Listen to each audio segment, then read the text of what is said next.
अस्सलाम वालेकुम। आज के इस लेक्चर में हम लोग कुछ क्वेश्चंस को प्रैक्टिस करेंगे। किसको? कुछ क्वेश्चंस को प्रैक्टिस करेंगे। इसलिए आज के लेक्चर का हमने नाम रखा है क्या? Practice session. क्या रखा है? प्रैक्टिस सेशन नाम रखा है। क्या रखा है? Practice session. ठीक है ना। और ये जो है हमारा प्रैक्टिस सेशन 1 है। क्या है? प्रैक्टिस सेशन 1 है। जो अगला लेक्चर होगा वो होगा हमारा प्रैक्टिस सेशन 2। प्रैक्टिस सेशन 2 के बाद हमारा ये चैप्टर खत्म हो जाएगा। ठीक ना। तो अभी हम प्रैक्टिस सेशन 1 में कुछ क्वेश्चन को डिस्कस करेंगे और वही सारे के सारे क्वेश्चंस ऑब्जेक्टिव हैं और एक क्वेश्चन लास्ट का जो है वो सब्जेक्टिव है। ठीक है ना।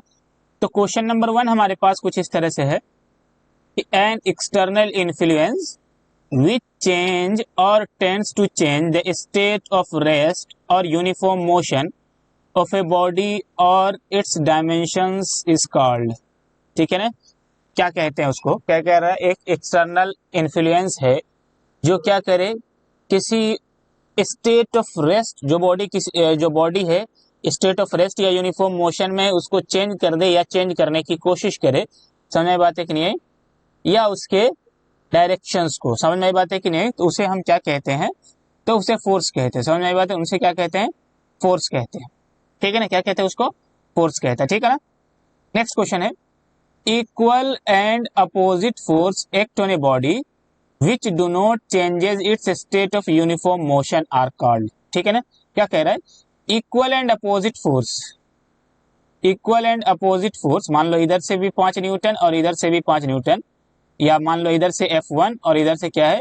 F2। लेकिन क्या कह रहा है? इस F1 F2 का मैग्नीट्यूड बराबर है, इक्वल है लेकिन अपोजिट है।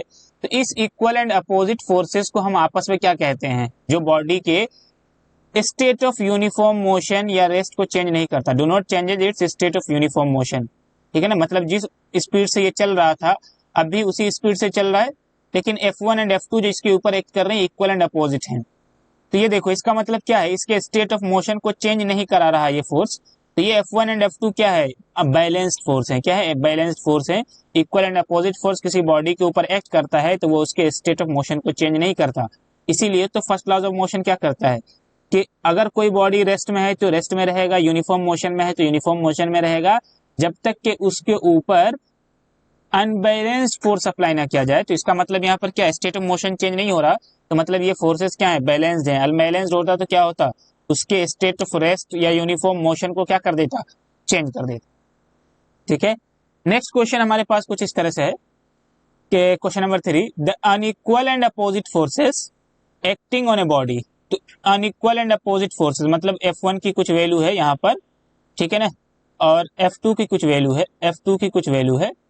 इसकी वैल्यू है F2 की कुछ वैल्यू है जो इस बॉडी के ऊपर क्या कर रहा है? एक्ट कर रहा है। इस बॉडी के ऊपर क्या कर रहा है?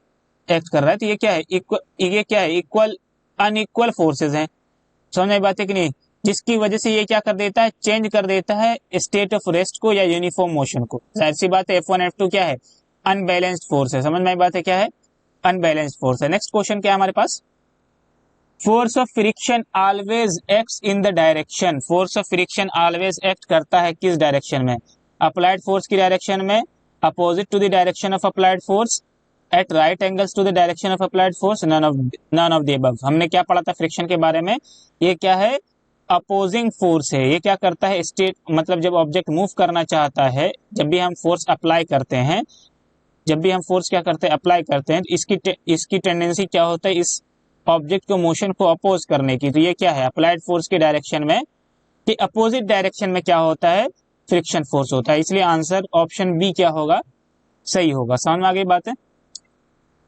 चले आगे अगले क्वेश्चन की तरफ। क्वेश्चन नंबर 4 क्या है कि one balance force acts on a body. जब किसी बॉडी के ऊपर बैलेंस फोर्स एक्ट करता है, जब किसी बॉडी के ऊपर बैलेंस फोर्स एक्ट करता है, मतलब क्या है? F1 और F2 दोनों क्या है? बराबर है। दोनों क्या है? बराबर है। तो फिर क्या होगा? Must remain in its state of rest, must continue moving with uniform velocity if already in motion, must experiences some acceleration, both and B is correct. अभी हमने पीछे देखा था फर्स्ट लॉज ऑफ मोशन से कि अगर बॉडी रेस्ट में है तो रेस्ट में रहेगा, मोशन में है तो मोशन में रहेगा, जब तक कि उस पर अनबैलेंस्ड फोर्स अप्लाई ना किया जाए। ठीक है। तो यहाँ पर तो हमने फोर्सेस जो अप्लाई किया है वो क्या है? बैलेंस्ड है, अनबैलेंस्ड नहीं है। तो अगर बैलेंस फोर्स है तो अपने स्टेट ऑफ मोशन को कंटिन्यू रखेगा, यानी कि अगर वो रेस्ट में है तो रेस्ट में रहेगा, यूनिफॉर्म मोशन में है तो यूनिफॉर्म मोशन में रहेगा। तो इसलिए ऑप्शन ए और बी क्या है हमारा, ऑप्शन ए और बी क्या है, सही है। तो ए और B both A and B correct है, तो इसलिए ऑप्शन डी जो है हमारा वो क्या होगा, करेक्ट होगा। Both A and B, option D क्या होगा हमारा, करेक्ट होगा। गलती से हमने सी लिख दिया, इसको डी कर दें। Both A and B are correct. Next question हमारे पास है क्वेश्चन नंबर 6 कि जब अनबैलेंस्ड फोर्स एक्ट किया जाए किसी बॉडी के ऊपर, इनडायरेक्टली उसका जवाब इसी क्वेश्चन नंबर 5 में मिल गया होगा कि जब अनबैलेंस्ड फोर्स अप्लाई करते हैं तो स्टेट ऑफ मोशन चेंज हो जाता है। मतलब क्या है कि वो अब अगर यूनिफॉर्म मोशन से चल रहा था तो अब उसकी वेलोसिटी चेंज हो जाएगी, अगर रेस्ट में था तो मोशन में आ जाएगा। मतलब क्या है, एक्सेलरेशन आ जाएगा, वेलोसिटी का चेंज आ जाएगा। तो कौन सा ऑप्शन सही हो जाएगा, ऑप्शन सी करेक्ट हो जाएगा। ठीक है ना। नेक्स्ट क्वेश्चन हमारे पास क्या है, if no external force act on a body, अगर कोई एक्सटर्नल फोर्स बॉडी के ऊपर एक्ट नहीं कर रहा है ना, तो बॉडी क्या करेगा, move with more speed, changes its speed, break its speed, either remain in its state of rest or in uniform motion, either remain in its state of rest or in uniform motion. तो option D क्या हो जाएगा, correct हो जाएगा। कोई unbalanced external force हम इसके ऊपर अप्लाई नहीं कर रहे, समझ में बात है ना, तो फर्स्ट लॉ को फॉलो करेगा। ठीक है ना। Question number 12, when A running motor bike, जब कोई रनिंग मोटर बाइक एक्सेलरेट करता है सडनली, है ना,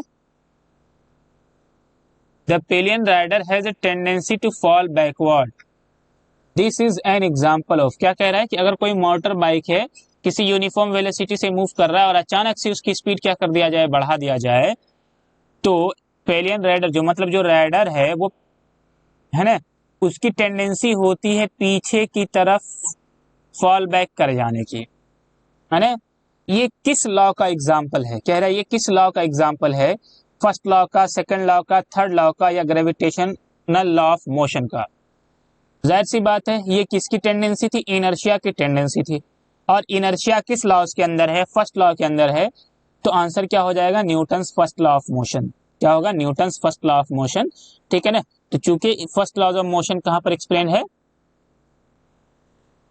इनर्शिया कहां एक्सप्लेन है, फर्स्ट लॉ ऑफ मोशन के अंदर एक्सप्लेन। क्वेश्चन नंबर 13 हमारे पास है, a force F acts on a stationary body.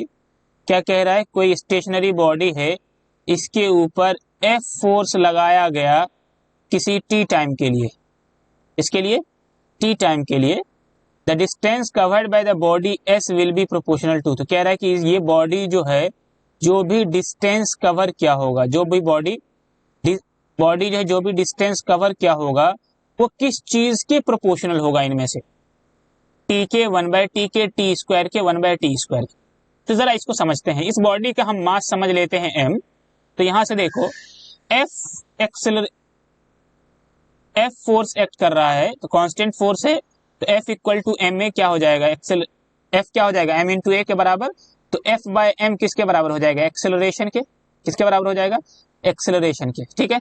चलो, अब बॉडी इनिशियली रेस्ट में था, तो इसका मतलब u क्या है, 0 है। First second equation of motion लगा दे तो क्या हो जाएगा, s equal to u t plus half a t square, half a t square. ये u तो 0 है, तो ये तो हो जाएगा क्या, खत्म। एक्सेलरेशन किसके बराबर है, f बाय m के, ये हो जाएगा f by 2m into t square, into t square. यहां पर क्या था, डिस्प्लेसमेंट। तो ये देखो f बाय 2m तो क्या है, कांस्टेंट। तो s किसके प्रोपोर्शनल हो जाएगा, टी स्क्वायर के। s किसके प्रोपोर्शनल हो जाएगा, टी स्क्वायर के। ठीक है ना। और फुली आपके पास समझ में आ गई होगी, s proportional to t square. Option C क्या है, करेक्ट है। ऑप्शन सी क्या है, करेक्ट है। नेक्स्ट क्वेश्चन हमारे पास, the impact which a body can produce, ये प्रोड्यूस नहीं होगा, ये पी होगा। क्या होगा, produce. The impact which a body can produce due to the combined effect of mass and velocity. क्या कह रहा है कि वो इम्पैक्ट जो प्रोड्यूस होता है, वो इम्पैक्ट जो प्रोड्यूस होता है, ये फोर्स होगा, वो इम्पैक्ट जो प्रोड्यूस होता है मास और वेलोसिटी की वजह से, कंबाइंड इफेक्ट ऑफ मास और वेलोसिटी की वजह से, इसे क्या कहते हैं, जाहिर सी बात है इसको क्या कहते हैं, मोमेंटम कहते हैं। क्या कहते हैं, मोमेंटम के। नेक्स्ट क्वेश्चन है, S I unit of momentum is what, अभी यहीं पर लिखा है मोमेंटम क्या होता है, एम इंटू वी के, तो एस आई यूनिट क्या हो जाएगा, किलोग्राम मीटर पर सेकेंड। लेकिन ऑप्शन में देखो ऐसा कोई ऑप्शन नहीं है, ऐसा कोई ऑप्शन नहीं है। ठीक है, अब दूसरी तरफ चलेंगे। मोमेंटम का एक फॉर्मूला ये होता था delta p by sorry force का फॉर्मूला होता था डेल्टा पी बाई टी। तो यहां से देखो चेंज इन मोमेंटम किसके बराबर होगा, एफ इंटू टी के। देखो चेंज इन मोमेंटम की यूनिट वही होती है जो कि मोमेंटम की यूनिट होती है ना, क्योंकि चेंज जब भी हम माइनस करते चेंज करते हैं, मतलब जैसे m v minus m u, यही तो होगा ना डेल्टा पी। ये तो क्या है, मोमेंटम का डिफरेंस है, ठीक है ना। तो डेल्टा पी की जो भी यूनिट होगी वही मोमेंटम की भी यूनिट होगी। तो एफ की यूनिट क्या होती है, न्यूटन, और टाइम की यूनिट क्या होती है, सेकेंड। तो एस आई यूनिट क्या हो जाएगी, न्यूटन सेकेंड। ठीक है, हालांकि ये जो डाइन सेकेंड है ये भी मोमेंटम की यूनिट है, लेकिन ये क्या है, सीजीएस यूनिट है। ये क्या है, सीजीएस यूनिट है। समझ में आई बात है कि नहीं आई, किसकी यूनिट है, सीजीएस यूनिट है। एसआई यूनिट क्या है, न्यूटन सेकेंड। क्वेश्चन नंबर 16 क्या है, tendency of a body to continue in its state of rest or uniform motion even on application of external force. मतलब बॉडी की एक टेंडेंसी होती है कि अपने स्टेट ऑफ मोशन को क्या करे, कंटिन्यू रखे। उस टेंडेंसी को क्या कहते हैं, इनर्शिया। क्या कहते हैं, inertia. Question number 17, question number 17, the tendency of a body to continue its state of rest or uniform motion even on the application of external statement represent. देखो जो क्वेश्चन नंबर 16 था एग्जैक्टली वही question number 17 भी है, लेकिन यहां पर inertia दे नहीं दिया हुआ है। देखो इनर्शिया किस लॉज के अंदर एक्सप्लेन है, फर्स्ट लॉज के अंदर एक्सप्लेन है, इसलिए आंसर क्या हो जाएगा, Newton's first laws of motion. ठीक है ना, the tendency of a body to continue its state of rest or uniform motion even on the application of external the statement represent. ये एक्सटर्नल किस चीज को रिप्रेजेंट, स्टेटमेंट किस चीज को रिप्रेजेंट करता है, तो जाहिर सी बात है इनर्शिया को। लेकिन इनर्शिया ऑप्शन में नहीं है, तो देखेंगे कि इनर्शिया किसके अंदर आता है, फर्स्ट लॉज ऑफ मोशन के अंदर आता है, तो इसलिए answer will be the first laws of motion. ठीक है ना, समझ में बात है कि नहीं है। ये जो क्वेश्चन नंबर 18 है इसमें हमने गलती से मैग्नेटिक लिख दिया है। ये क्या है, लिख दिया है मैग्नेटिक। ये मैग्नेटिक नहीं होगा, यहाँ पर ये वर्ड होगा मैग्नीट्यूड। क्या होगा, मैग्नीट्यूड। क्या हो जाएगा, मैग्नीट्यूड। क्वेश्चन यहाँ पर क्वेश्चन नंबर 18 में यहाँ पर क्या होगा, मैग्नीट्यूड। अब इसको ऐसे पढ़ो, the magnitude of inertia of a body is determined by. Body का इनर्शिया, बॉडी के इनर्शिया का मैग्नीट्यूड किस चीज से डिटरमाइन करते हैं, एक्सेलरेशन से, वेलोसिटी से, वेट से या मास से। किससे डिनोट करते हैं, किससे मैग्नीट्यूड से, किससे रिप्रेजेंट करते हैं, मास से डिनोट करते हैं। समझ में बात है कि नहीं। तो inertia of a body is directly proportional to the mass. किस पे होता है, मास पर डिपेंड करता है। जो बॉडी जितना ज्यादा मास का होगा उसकी इनर्शिया उतनी ज्यादा होगी। तो the magnitude of inertia of a body is determined by, तो किससे डिटरमाइन करते हैं, उसके मास से डिटरमाइन करते हैं। ठीक है ना। Next question, momentum is a. Momentum क्या है, vector quantity, scalar quantity, fundamental quantity, none of the above. क्या है, वेक्टर क्वांटिटी है, चूंकि पी किसके बराबर है, एम इंटू वी के। समझ में आई बात है कि नहीं आई, तो इसकी डायरेक्शन वही होती है जिधर वेलोसिटी की डायरेक्शन होती है। समझ में आ गई बात है। मोमेंटम क्या है, मोमेंटम क्या है, एक वेक्टर क्वांटिटी। क्या कह रहा है, ए बॉडी पी, एक कोई बॉडी पी है जिसका मास 2m है। एक बॉडी पी है जिसका मास 2m है और मूव कर रहा है 5v वेलोसिटी से।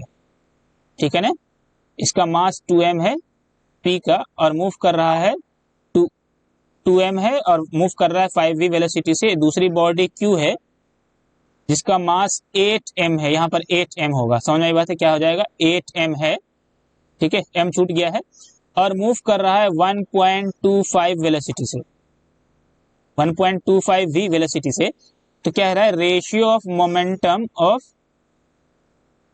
P and Q। यहाँ पर क्या होगा, P एंड Q। ठीक है ना, P एंड Q के मोमेंटम का रेशियो क्या होगा, तो P का मोमेंटम क्या हो जाएगा, देखो m इंटू वी, यानी कि 2m into 5v। 2m into 5v कितना हो जाएगा, ये हो जाएगा 10mv। क्या हो जाएगा, 10mv।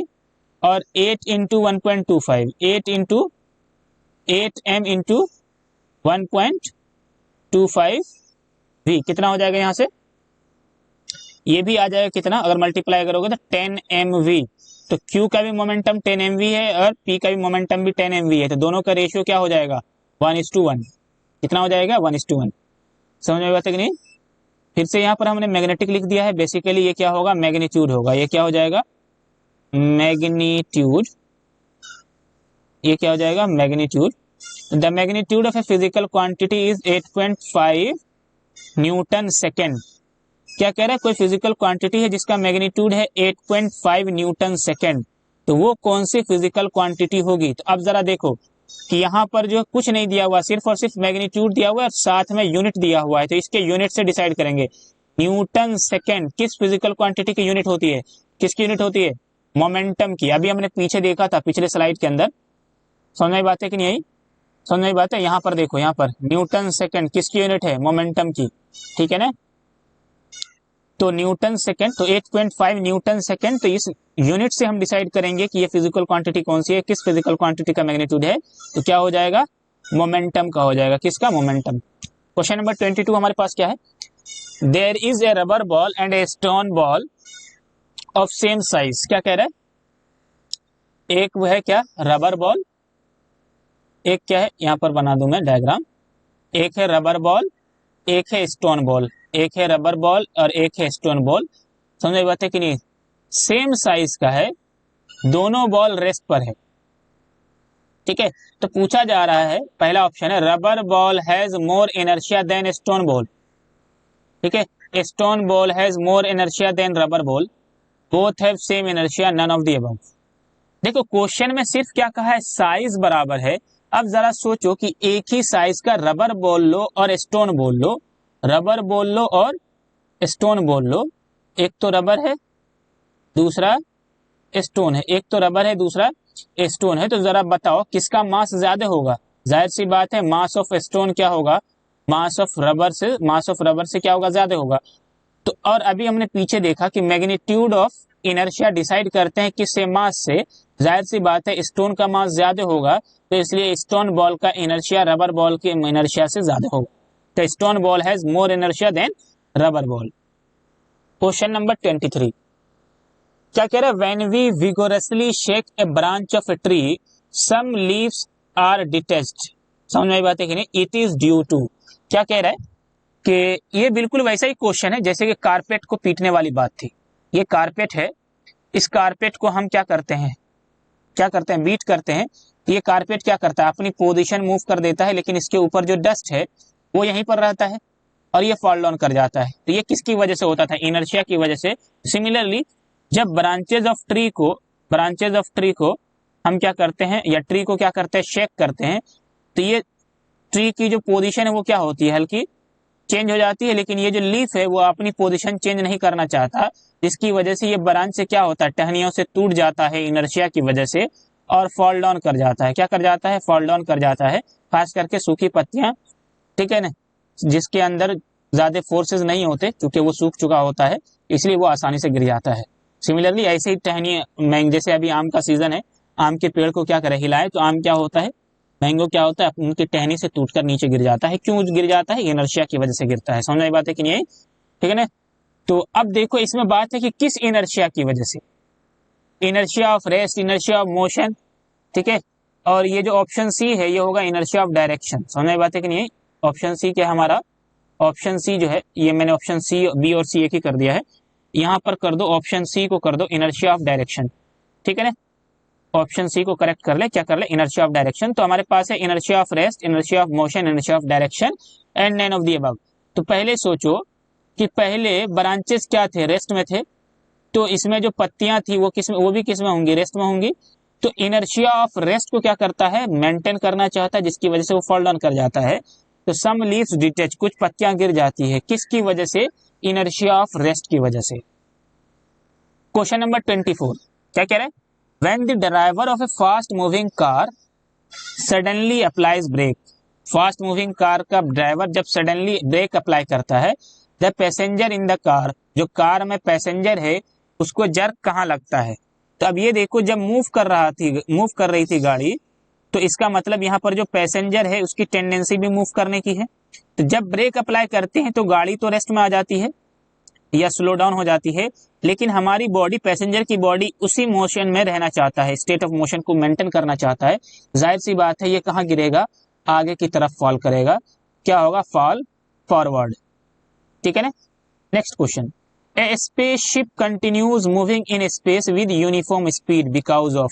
क्या कह रहा है कि एक स्पेसशिप जो है, जैसे देखते हो कि सैटेलाइट वगैरह को भेज दिया जाता है, उसके बावजूद भी स्पेसशिप में वो क्या करता है, यूनिफॉर्म स्पीड से मूव करना चाहता है।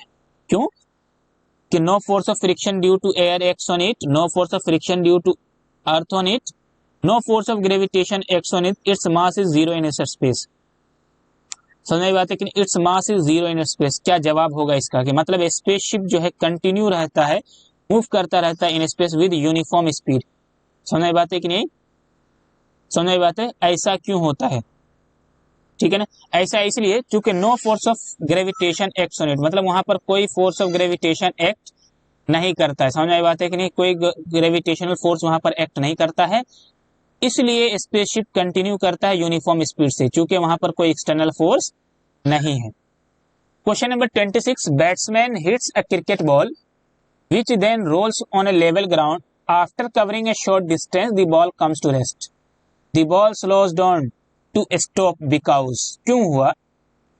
जो slows down हुआ, बॉल जो है स्लो डाउन हो गया और रुक गया, किसकी वजह से? Batsman did not hit the ball hard, या velocity of ball is proportional to the force acting on it, there is a force on the ball opposing its motion, there is unbalanced force on the ball and hence it comes to rest. क्या होगा? There is a force on the ball opposing its motion. समझ आई बात है कि नहीं, जिसकी वजह से क्या आ गया, वो रेस्ट में आ गया। समझ में आ गई बात है। तो ऑप्शन सी क्या है, करेक्ट है, चूंकि फोर्स ऑफ फ्रिक्शन लग रहा होगा ग्राउंड के जरिए।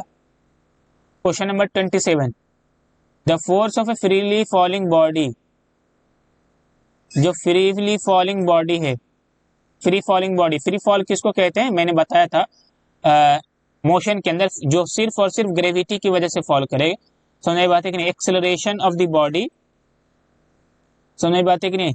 अब यहाँ पर जो कोई फ्री फॉल कर रहा है तो क्या कर रहा है, the force of a free falling body is directly proportional to, किसके ऊपर डिपेंड करता है, मास ऑफ द बॉडी पर, एक्सेलेरेशन ऑफ द बॉडी पर, वेलोसिटी ऑफ द बॉडी पर। जाहिर सी बात है किसके ऊपर, मास के ऊपर और एक्सेलरेशन के ऊपर। समझ आई बात है कि नहीं, क्योंकि एफ क्या हो जाएगा, M into ji.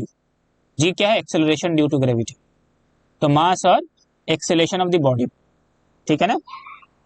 Principal of conservation of linear momentum state that in a system, principle of conservation momentum क्या कहता है कि the principle of a conservation of linear momentum state that in a system it can not be change, it can be change if inertia force acts on it, can be change if external force act on it, none of the above. जाहिर सी बात है कौन सा option था, कि inertia मतलब जो क्या होता है, चेंज हो जाता है।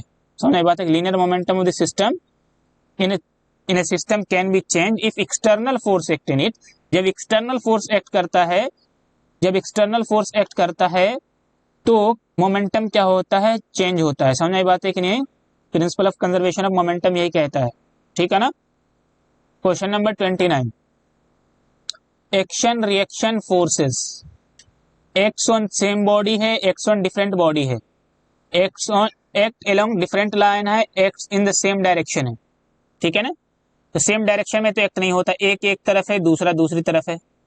डिफरेंट लाइन में है, नहीं, एक्स अलोंग डिफरेंट लाइन नहीं, एक ही लाइन के अलोंग एक्ट करता है, भले ही अपोजिट डायरेक्शन में, लेकिन जो लाइन ऑफ एक्शन है वो एक ही लाइन के अलोंग होता है। एक्स इन सेम बॉडी नहीं, डिफरेंट बॉडीज के ऊपर होता है। तो ऑप्शन बी क्या है, करेक्ट है हमारा। Porter is carrying a weight of 200 Newton on his head, एक पोर्टर है ना, कैरियर जैसे कूली वगैरह होता है, समझ बात है, वो अपने सर के ऊपर 200 न्यूटन वेट रखे हुआ है ना, on his head. If the force exerted on his head taken is action, अब क्या कह रहा है कि इफ द, ये जो वेट इसके ऊपर फोर्स लगा रहा है, अगर इसको एक्शन माना जाए तो रिएक्शन ऑफ द फोर्स क्या होगा। तो जाहिर सी बात है, जो the force exerted on his head action है, जाहिर सी बात है हेड इस वेट के ऊपर जो फोर्स लगाएगा वो क्या होगा, रिएक्शन होगा। ठीक है ना। समझ में बात है कि नहीं आई। तो the heat on the weight on the earth, the earth on the porter, the earth on the weight. यहाँ पर ये जो है ना, ये हीट नहीं है, ये हेड है, हेड ऑन द वेट। समझ में बात है कि नहीं, क्या हो जाएगा, head on the weight. Option A क्या हो जाएगा, करेक्ट हो जाएगा। ये हीट नहीं है, हीट का कोई तुक नहीं बनता यहाँ पर। The head on the weight, question number 30 का ऑप्शन ए में टी की जगह डी कर लो, तो हेड जो वेट के ऊपर लगा रहा है वो क्या हो जाएगा, रिएक्शन होगा। यहाँ पर क्वेश्चन है विच, क्वेश्चन डब्ल्यू छूट गया है, which of the following are vector quantity. जाहिर सी बात है, वेलोसिटी, मोमेंटम, फोर्स, सबके सब क्या है, वेक्टर क्वांटिटी है, ऑल ऑफ द अबव। समझ में बात है कि नहीं। क्वेश्चन है टू बॉडीज, टी छूट गया, two bodies collide at the time, which of the following is conserve. जाहिर सी बात है, क्या कंजर्व रहता है, मोमेंटम कंजर्व रहता है, ठीक है ना, क्योंकि वहां कोई एक्सटर्नल फोर्स एक्ट नहीं करता। नेक्स्ट क्वेश्चन है, ये क्वेश्चन नंबर मैंने लिखना छोड़ दिया, इससे आगे ये 32 है, तो आप चाहें तो अपने को नोटबुक के अंदर उसको 33, 34 ऐसे कंटिन्यू रखें, ठीक है ना। क्वेश्चन नंबर 33 हमारे पास है, by Newton second law, Newton second law के हिसाब से the physical quantity which can be calculated if we know the magnitude of force on a given mass. क्या कह रहा है कि अगर न्यूटन सेकेंड लॉ से कौन सी फिजिकल क्वांटिटी हम कैलकुलेट कर सकते हैं अगर हमें उसका फोर्स पता हो और मास पता हो। तो जाहिर सी बात है, एफ किसके बराबर होता है, एम इंटू ए के, तो यहां से क्या निकाल सकते हैं, एक्सेलरेशन। तो ऑप्शन सी क्या हो जाएगा, करेक्ट हो जाएगा। ऑप्शन सी क्या हो जाएगा, करेक्ट हो जाएगा, एक्सेलरेशन निकाल सकते हैं। Next question, A body is moving with a constant momentum, मतलब पी क्या है, कांस्टेंट है, पी क्या है, कांस्टेंट, यानी एम इंटू वी क्या है, कांस्टेंट है, यानी एम वी चेंज नहीं हो रहा। तो मतलब क्या है, मोमेंटम क्या, rate of change of momentum क्या है, जीरो है, चेंज इन मोमेंटम जीरो है। इनिशियली भी एम वी था, फाइनली भी एम वी है, मतलब टी इक्वल टू जीरो पे भी एम वी होगा, टी इक्वल टू टी पर भी एम वी होगा, तो चेंज इन मोमेंटम क्या होगा, जीरो। और चेंज इन मोमेंटम जीरो होने का मतलब क्या है, एफ जीरो होगा, चूंकि एफ क्या होता है, change in momentum by time, change in momentum by time, change in momentum zero यानी एफ जीरो, और एफ जीरो यानी कि एक्सेलरेशन जीरो, क्योंकि एम इंटू ए क्या होता है, एक्सेलरेशन। जाहिर सी बात है, एम तो जीरो नहीं हो सकता, क्या होगा, एक्सेलरेशन जीरो होगा, फोर्स को एम से डिवाइड करोगे, फोर्स ही जीरो है, एक्सेलरेशन किसके बराबर होगा, एफ बाय एम के, और एफ ही जब जीरो है तो एक्सेलरेशन क्या हो जाएगा, जीरो हो जाएगा। और जब एक्सेलरेशन जीरो मतलब वेलोसिटी का चेंज जीरो, भाई एक्सेलरेशन क्या होता है, v minus u by t, इसका मतलब क्या है, टाइम तो जीरो नहीं हुआ है, मतलब वेलोसिटी का चेंज जीरो है, यानी ऑब्जेक्ट सेम वेलोसिटी से मूव कर रहा है। ऑप्शन क्या हो जाएगा, यूनिफॉर्म वेलोसिटी। ऑप्शन क्या हो जाएगा, यूनिफॉर्म वेलोसिटी। तो इसका मतलब सीधा सीधा क्या है, और इसको सीधी भाषा में डायरेक्टली यहां से भी समझ सकते हैं, P is equal to m v में P क्या है, कांस्टेंट, और एम भी कांस्टेंट है, तो वी भी क्या होगा, कांस्टेंट, P बाय एम भी क्या होगा, कांस्टेंट, यानी वेलोसिटी क्या है, कांस्टेंट है। डायरेक्टली यहां से भी देख सकते हैं आप, तो यूनिफॉर्म मोशन में। नेक्स्ट क्वेश्चन है, cracker at rest explodes into two equal parts, these parts will move in. क्या कह रहा है, जरा सोचो कि ये क्रैकर था, ये दो इक्वल पार्ट में टूट गया, समझ में बात है कि नहीं, क्या क्या, दो इक्वल पार्ट में टूट गया, तो मतलब अगर इसका मास m है तो इसका मास भी क्या है, m है। तो कह रहा है कि ये जो मूव किया है सेम डायरेक्शन में मूव करेगा या अपोजिट डायरेक्शन में मूव करेगा। सिंपल सी बात है, देखो ये क्रैकर अपने आप फूटे हैं, तो इसका मतलब क्या है, मोमेंटम कंजर्व रहेगा। मोमेंटम कंजर्व रहेगा तो इनिशियली देखो दोनों क्या था, रेस्ट पे थे, दोनों टुकड़ा क्या था, रेस्ट पे था, तो m into zero plus n into zero, initially तो किस पर था, रेस्ट पर था। फाइनली एक की वेलोसिटी में कह दे रहा हूं v1, दूसरे की वेलोसिटी कह दे रहा हूं v2, बगैर किसी डायरेक्शन को माने हुए, तो यहां से क्या आ जाएगा, m into v plus m into v2, ये फाइनल मोमेंटम, इनिशियल मोमेंटम तो क्या है, जीरो, तो यहां से देखो m कॉमन ले लो तो क्या आ जाएगा, v1 प्लस v2, तो यहां से क्या आ जाएगा हमारे पास, v1 plus v2 equal to zero by m, यानी जीरो, यानी v1 किसके बराबर है, माइनस ऑफ v2 के बराबर है। मतलब इसका, इसकी वेलोसिटी और इसके वेलोसिटी क्या है, अपोजिट डायरेक्शन में है, जाहिर सी बात है, इसका मतलब तो ये कहां मूव करेगा, opposite direction with the same velocity, ठीक है ना। तो देखो मैग्नीट्यूड सेम है, डायरेक्शन क्या है, अपोजिट है, तो अपोजिट डायरेक्शन में मूव करेगा सेम वेलोसिटी से, अपोजिट डायरेक्शन में मूव करेगा किससे, सेम वेलोसिटी से। नेक्स्ट क्वेश्चन है, a batsman has a choice to use heavy और लाइट बैट। हैवी बैट भी चूज कर सकता है, लाइट बैट भी चूज कर सकता है। While facing A fast bowler he will prefer, किसको प्रीफर करना चाहिए? या तो लाइट बैट कंसीडर करो या हल्के। समझ में बात है कि नहीं है? ठीक है ना। तो कहाँ गया, यहाँ पर क्वेश्चन नंबर 4 में देखो कि एफ किसके बराबर होता है? एम ए के। अब देखो जो फास्ट बॉलर है उसका एक्सेलरेशन ज्यादा होता है, चूंकि बहुत तेजी से भी स्पीड चेंज होती है, तो एक्सेलरेशन ज्यादा होगा। एक्सेलरेशन क्या होगा? एक्सेलरेशन क्या होगा? ज्यादा होगा। समझ में बात है कि नहीं आई? तो उस बैट के ऊपर, बॉल का जो भी मास है उस बैट के ऊपर क्या लगाएगा? ज्यादा फोर्स लगाएगा। क्या लगाएगा? ज्यादा फोर्स लगाएगा।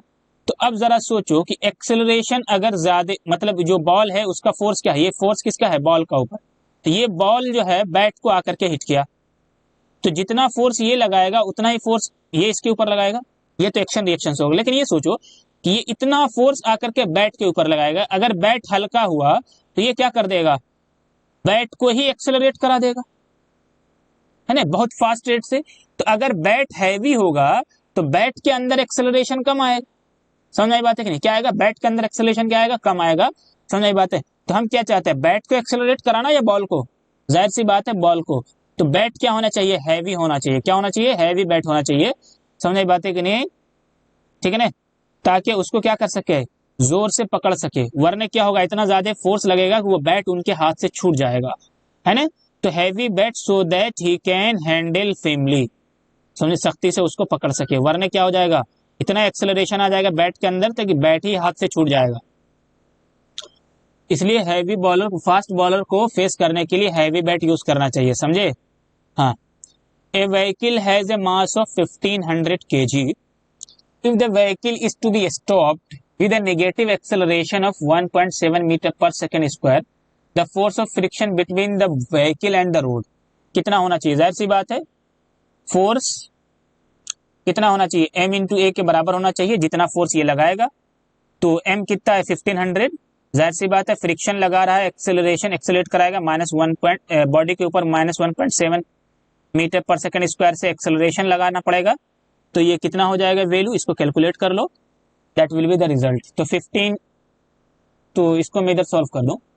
ये है 1500 माइनस इधर कर दो बाहर की तरफ, और ये हो जाएगा 17/10।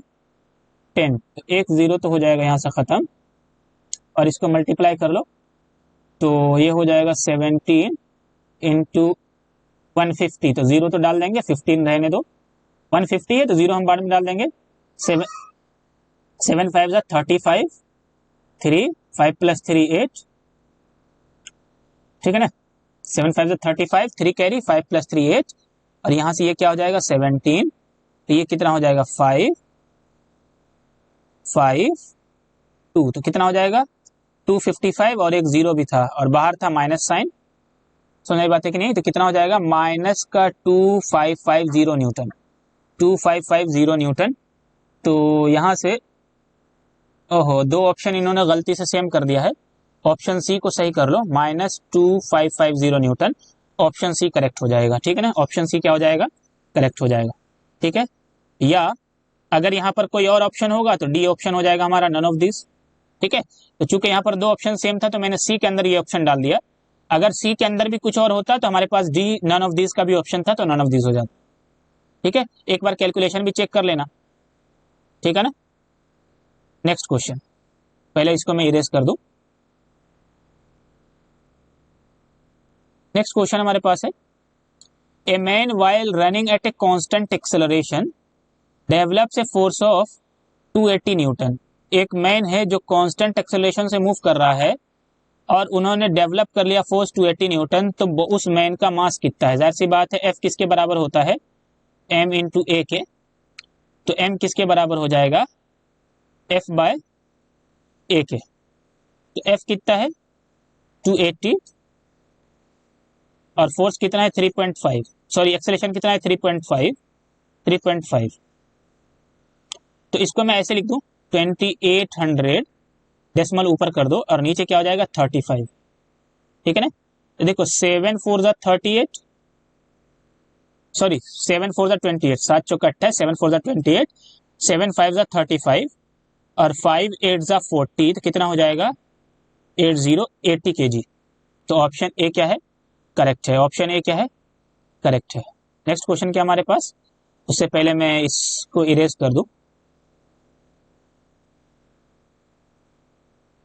नेक्स्ट क्वेश्चन क्या हमारे पास, नेक्स्ट क्वेश्चन है the mass of an aeroplane is 2.5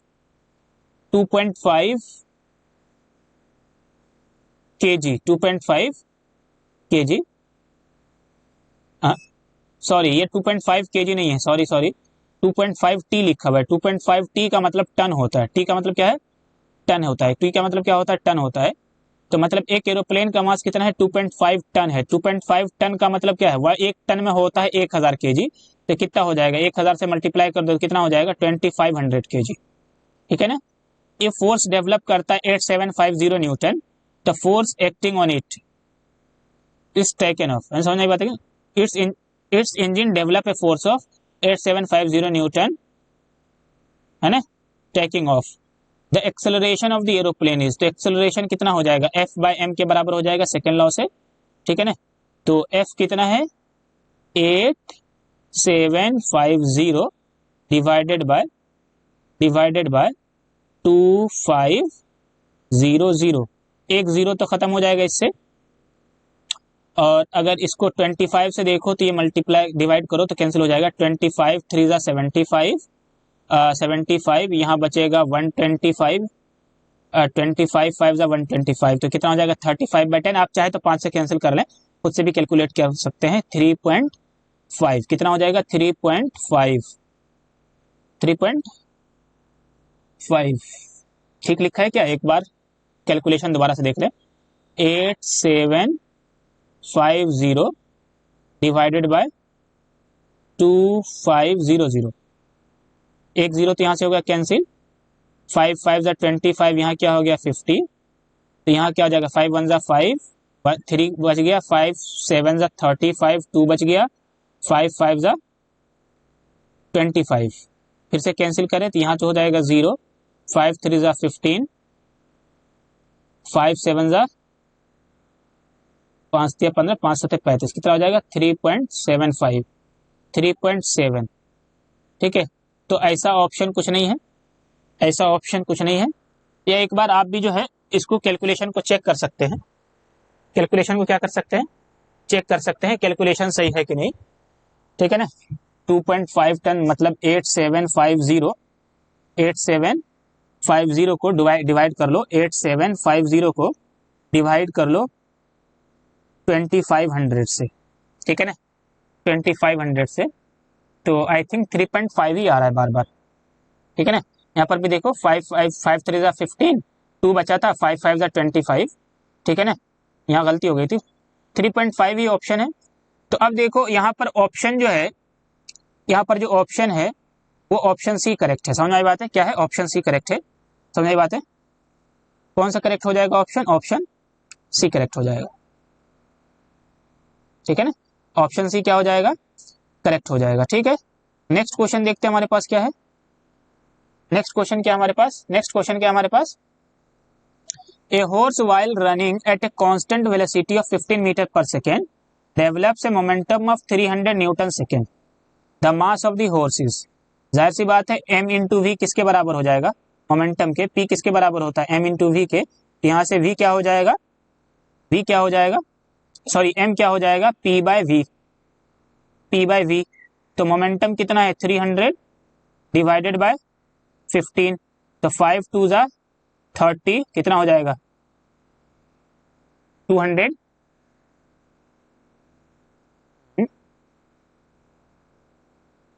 the horse while running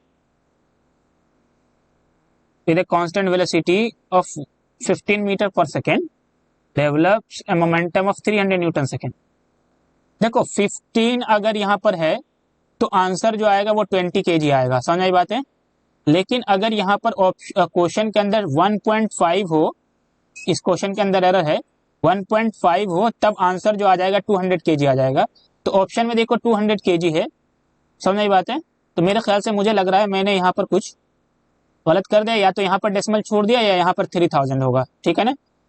तो मैं इसको क्वेश्चन को चेंज करके वेलोसिटी बदल दे रहा हूँ, कितना 1.5 मीटर पर सेकेंड। हाँ, अगर क्वेश्चन के अंदर वेलोसिटी 15 मीटर पर सेकेंड रहता तो आंसर 20 kg आएगा, ठीक है ना। ऑप्शन के अंदर 20 kg नहीं है, ठीक है। तो कितना होगा 1.5 मीटर पर सेकेंड, इसको कर दो, ठीक है ना। लास्ट क्वेश्चन हमारे पास है, ये क्वेश्चन सब्जेक्टिव है और ये अच्छा क्वेश्चन था इसलिए मैंने कंसिडर कर लिया। देखो वेलोसिटी टाइम ग्राफ है एक बॉल का जिसका मास कितना है, जिसका बॉल का मास कितना है 2 ग्राम। 2 ग्राम का मतलब 0.02 kg, नहीं सॉरी 0.002 kg स्ट्रेट लाइन के अलोंग मूव कर रहा है, ठीक है ना। समझ आई बात है कि नहीं है। एज शोन इन फिगर, ये 9.9 कुछ नहीं है। How much force does the table exert on the ball, ठीक है। तो कह रहा है कि कितना फोर्स टेबल पर एक्ट किया गया होगा। तो अब जरा सोचो कि ये वेलोसिटी है, वेलोसिटी टाइम ग्राफ है और मास कितना है 2 kg। तो how much force does the ball exert on the ball to bring to rest. How much force does the table exert, मतलब टेबल कितना फोर्स एक्सर्ट करेगा, टेबल कितना फोर्स एक्सर्ट करेगा, वो क्या आ जाए, किस चीज में आ जाए, रेस्ट में आ जाए। तो अब देखो velocity versus time graph, velocity versus time graph का स्लोप क्या देता है, एक्सेलरेशन। तो यहां से क्या निकाल लो, एक्सेलरेशन निकाल लो, और एक्सेलरेशन को जब मास से मल्टीप्लाई कर दोगे तो क्या आ जाएगा, फोर्स आ जाएगा, ठीक है ना। तो एक्सेलरेशन देने के बजाय उन्होंने क्या दिया, आपको ग्राफ दिया। समझ आई बात है ना, क्या दिया, ग्राफ दिया। और ये देखो ग्राफ जो है ऑब्ट्यूज एंगल बना रहा है, तो टेन थीटा की वैल्यू क्या हो जाएगी, नेगेटिव होगी। समझ आई बात है, स्लोप क्या होगा, नेगेटिव होगा। तो भले ही ट्रायंगल से हमें स्लोप निकालना है, स्लोप कैसे निकालते हैं, perpendicular upon base, perpendicular upon base, ठीक है ना। समझ आई बात है, परपेंडिकुलर कितना है ऊपर 20 और बेस कितना है 10, तो कितना हो जाएगा माइनस का 2 मीटर पर सेकेंड। चूंकि एंगल कौन सा लेना है, बाहर वाला, तो ऑब्ट्यूज एंगल के करस्पॉन्डिंग टेन थीटा की वैल्यू क्या लेते हैं, नेगेटिव लेते हैं। ये बात हमने बेसिक मैथमेटिक्स में बताई है, ठीक है ना। या तुम्हारे समझ में कुछ नहीं आ रहा तो सीधा सीधा ये समझो कि स्लोप कितना था 2 मीटर पर सेकेंड, और 0.02 इंटू 2 कितना हो जाएगा 0.004 न्यूटन। समझ में बात है कि नहीं। तो इतना फोर्स लगाना पड़ेगा, जाहिर सी बात है जो फोर्स हम लगाते हैं रोकने के लिए वो अपोजिट डायरेक्शन में होता है बॉडी के मोशन के।